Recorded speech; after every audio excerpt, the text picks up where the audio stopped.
So here we'll be examining the structure and makeup of DNA, which is really important upon reflection because the environment is known to influence organisms and how they develop and how they're put together. But ultimately, DNA is what determines how an organism has traits. So it's at the role of DNA that all of the traits that are within us are controlled. And remember, you've got about 20,000 different genes, which code for way more than 20,000 proteins. And the way the DNA establishes that control is by controlling the production of proteins. So basically what happens is DNA is the directions for a protein, or genes are the directions for a protein. And that's how we, or our cells, control their behavior with the DNA. And so within the structure of DNA, if we look at how the DNA is put together, the actual A's, T's, C's, and G's of DNA, we find that the order of those letters create the instructions to build those proteins. And so understanding the chemical makeup and the linkages within the DNA molecule allows us to understand how our traits are determined. So DNA is a polymer. Remember we talked about poly means many. Poly means many, and so it has many repeating subunits of these individual compounds called nucleotides. And so nucleotide are the base units that make up DNA, and they have three parts. One is a simple sugar, two, they have a phosphate group, and three, they have a nitrogenous base. So if we look down at this picture, the sugar is in the middle, the phosphate group is on the left, and the nitrogenous base is on the right-hand side. And there are four nitrogenous bases that make up DNA, abbreviated A, T, C, and G: adenine, thymine, cytosine, and guanine. So those can vary, but the sugar and the phosphate group are the same regardless of the nucleotide type. And so what Watson and Crick figured out eventually, with a lot of help from Franklin, is that DNA has these four nucleotides, and essentially what's happening is that it's the phosphate here in yellow and the sugar in blue make up the backbone. We're talking about the vertical structure of the DNA molecule, while the bases stick into the middle or form the cross pieces of the DNA molecule. And so Watson and Crick actually figured out that DNA is maybe like, some people call it a twisted ladder, or maybe a zipper, a twisted zipper. And the bases are the teeth of the zipper, while the phosphate and sugar groups make up the sides. And so they link across with the nucleotide bases. And it was Watson and Crick that figured out that you actually had two sides to the strand that link together across the center, and then that strand would then spiral in what we now call the double helix. And so this is just a look at our four unique nucleotides for DNA. Two of them are a category of chemical that we refer to as purines. These are bigger. These have 2 carbon rings within the nitrogenous base, and the 2 purines are adenine and guanine. Notice those aren't the ones that pair. We also have 2 pyrimidines. These are the smaller nitrogenous bases. They have only 1 ring, and that's cytosine and thymine. And what's actually pictured here is maybe not the way we think of it, but you know that adenine pairs with thymine and cytosine pairs with guanine. So essentially what's happening is you've got a base that has 2 rings that pairs to a base that has 1 ring. Okay, so essentially always 3 rings. Okay, if that makes sense. And not going to be so important that you know purine versus pyrimidine, but you need to know adenine, thymine, cytosine, and guanine. And so this is Chargaff's rule, right? Chargaff is the one that sort of originally figured out that the amount of adenine equals the amount of thymine, and the amount of cytosine equals the amount of guanine. And so we have him to thank for that. And that's because for every adenine, it's going to pair with a thymine, and for every guanine, it's going to pair with a cytosine. And so if you're doing the masses of these substances per DNA molecule, for example, the amount of A is always going to be equal, generally, proportionally, to the amount of T, adenine to thymine, or cytosine to guanine. So the shape of the molecule is actually really challenging, as we saw in the video, for Watson and Crick to figure out. And it took a lot of work and a lot of help from Rosalind Franklin. But what they eventually figured is that those bases are here in the middle, adenine, thymine, cytosine, and guanine, with our phosphates. I'll write that in a different color. With our phosphates and sugars down the side, phosphate, sugar, okay, bases in the middle, and then you can think of it as a ladder, but then the ladder is actually twisted, and so it does this spiraling in and out, which we describe as being a double helix. So single helix would just be one structure that spirals, and when we say double helix, we have a second strand that spirals in and out around that first strand. So that's where we get the term double helix from. This is just another look at a couple of different representations here, from a computer molecular model to sort of chemical drawings. But what we're seeing is that the bases are in the center in their pairs, A to T, C to G. We've got our phosphate groups and our sugars making up the sides of that double helix. So the genes then are actually coming from the differences in the nucleotide sequences. And basically what we're saying is the order of A's, T's, C's, and G's as you travel basically down the molecule, not across, but down the molecule, is what forms the unique genetic information of a particular organism. Okay, so two very closely related organisms will have basically the same sequences down the length of their DNA, the same genes being coded for.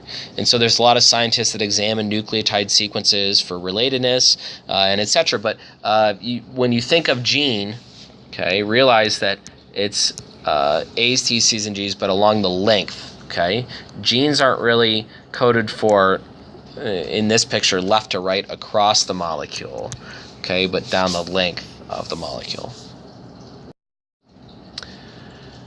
And this is just going to go back and review a little bit of what we talked about in mitosis, but DNA has a variety of forms, from loosely packed, what we have called previously chromatin, which is the individual DNA strands maybe wrapped around some histones for packaging, all the way up to a supercoil structure of the tightly packed chromosomes found only during division.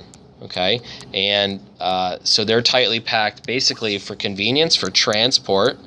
But if we're interested in expressing a gene, we really need that gene to be in chromatin structure to allow for access and production of protein.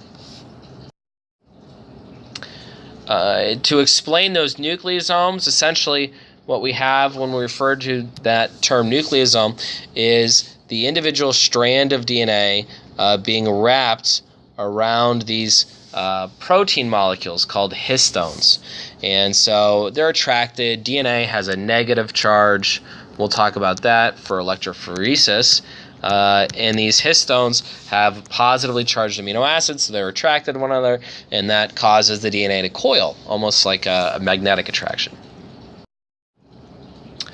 So we're then going to switch from the actual structure. So we now understand how DNA is put together. We've got two strands that the bases are in the middle, the sugars and phosphates are on the outside. The order of the genes is determined by reading down the length, the sequence of nucleotides on the length. And we're going to now focus really on replication, the process of copying DNA. So before a cell divides, okay, we need two copies. We start with one, we have two cells, so one cell turns to two, and each new cell needs a copy of all the chromosomes. And so our cells utilize a process called DNA replication, which copies chromosomes. If this process didn't occur, the new cells, what we call the daughter cells, they wouldn't receive DNA, and then division couldn't continue, or couldn't make cells that reflect the parental cells. It's important that we don't have any changes. We want exact copies. Change here is often referred to as a mutation, and mutations generally have a negative connotation. They're not all negative. We could talk about that later. And so we have a simple 3-step process. We've already talked about this a little bit in our POGL for replication, but first we take the original strand, step 1, and we need to unzip that strand and break apart the nucleotide bonds, the bonds across. Now, what we talked about in the POGL is adenine bonds with thymine using 2 hydrogen bonds, while cytosine bonds to guanine using 3 hydrogen bonds. And so we have a molecule we're going to talk about that splits the strands. Step 2 is that the new nucleotides need to come in and become attracted to the original strands, and that happens on both sides. And then step 3, the bonds form, and we get new linked molecules or new complete copies of the genetic material. So we're going to kind of break that down step by step. This process overall is referred to as semi-conservative. Okay, remember, this means basically keep half. Okay, we're going to keep half of the original molecule. And so we start off with 2 parental strands. The finished molecules each have 1 parental strand and 1 new strand that makes them up. And semi-conservative replication works, and it prevents mutations, really thanks to complementary base pairing. Because A's always match with T's and C's always match with G, then the cell knows what to put across from that A, what to put across from that C, that G. This A would get a T, and that T, we know, gets an A, and those are the only bases that can pair or go across because of Chargaff's rule and complementary base pairing. And so essentially what we need to do is we need to start with our 1 strand and split it in half, kind of being diagrammed here, and get our eventually 2 new strands of genetic material. So in order to do that, we're going to use a lot of enzymes. And our first enzyme is an enzyme called DNA helicase. Now you can kind of remember what this does. When you see heli, think twisting or winding. Okay? And DNA helicase is an enzyme that uncoils, unwinds, and breaks the hydrogen bonds that were present between the sides of DNA. Okay? So helicase will travel down the length of the strand and break the sides apart. It will open up the strand of DNA. Directly behind helicase will be a second enzyme, an enzyme called polymerase. And what polymerase does is it basically attaches new bases to the old strands. It reforms the hydrogen bonds. It reforms the bonds between the strands. Now, the name here, polymerase, it makes a polymer. Now, if we remember, over here we have our monomers. These are individual nucleotides. And what polymerase does is it links a bunch of these nucleotides together to make a polymer. Okay? So when DNA is copied, there's a directionality to DNA, and we haven't talked a lot about this yet, but realize that sort of the strands of DNA run in opposite directions. So I'm going to try to put some arrows in here. And this is supposed to be showing sort of the left versus the right side of the strand. And in the POGL, we learned to call that anti-parallel. The anti-parallel nature of DNA. And The thing about it is polymerase, which I'm going to represent with a sort of an orange line. Polymerase travels in one direction down the strand.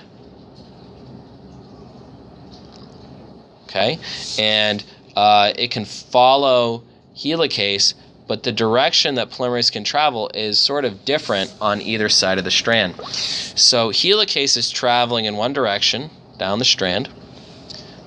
One of the polymerases is following it, but the other polymerase has to work in the opposite direction. So this creates something that we call a leading strand. In the leading strand, polymerase and helicase work in the same direction, and so that elongates as the DNA unwinds, and that's contrasted with a lagging strand. And the lagging strand is where polymerase and helicase work opposite one another. And you'll see in the video the lagging strand actually has a pretty big problem because it lags. It's working, we can think of it as discontinuously or not complete, and so it actually gets broken into little small pieces. There's little breaks in the working of that polymerase, and that creates something called an Okazaki fragment. But that's okay because our cells have an extra enzyme that comes along, and its job, DNA ligase, is really just to proofread and fix any breaks or Okazaki fragments found. So ligase basically travels behind the polymerases and goes and moves around after the new strands have been made and checks for any breaks and stitches those backbones back together. Now, what's really neat in cells is, in order to sort of speed this process up, cells actually make something called a replication bubble. And so they send out helicases traveling down both directions of the strand. And this gets pretty complicated if you start tracking leading and lagging strands. And we're not really going to do that for our course, but it makes things called replication bubbles. And that's so this sort of end is going to work on replication in that direction. At this side, it's going to work on replication in that direction. And these are going to work until they meet up with another replication bubble sort of shown here, and they join. And so you can actually see these replication bubbles in actual pictures of cells. So these are replication bubbles on a strand of DNA in a cell. So what we have here is we would have polymerases sort of traveling in opposite directions away from each other down this strand of DNA. And in the end, what we end up with is two, hopefully exact, non-mutated copies of DNA, one for each of the new daughter cells.